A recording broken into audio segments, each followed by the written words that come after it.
When Sergeant Larry Flores hanged himself last August, his fellow Army recruiters in Texas never saw it coming. It was a complete shock. I took it very bad. But that was only the beginning of Amanda Henderson's nightmare. 2 weeks later, her husband, Sergeant Patrick Henderson, called from his cell phone. He was just hysterical, crying, screaming, and he kept saying he had the shotgun.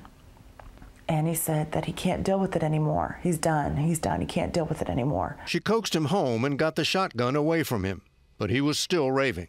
Saying that he sees Iraqi women and that the men will be along soon and we can get them. Sergeants Anderson and Flores had two things in common.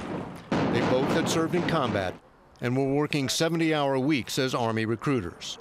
6 weeks after Flores hanged himself, Henderson did the same. He taken the dog chain and strangled himself. An investigation blamed the plague of suicides among Texas recruiters on a toxic mix of job stress, poor leadership, and personal problems. But those suicides were only a small part of an Army-wide trend so disturbing that President Obama was told about it the first time he visited the Pentagon.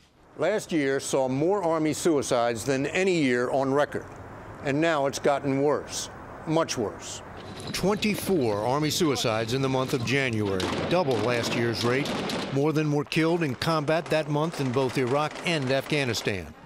It's so shocking that starting Sunday, the Army is ordering every soldier to stop what he's doing and undergo training in suicide prevention. There's never been an Army-wide stand down for the entire Army. That's how serious we're taking this. It will include this interactive video in which a fictional soldier sees his best buddy killed and gets a Dear John email. It addresses one of the Army's biggest problems, the stigma of admitting you can't handle it. No, I'll pull it together, Seth. I'm fine. I'm not weak. But the Army can't make the wars in Iraq and Afghanistan go away.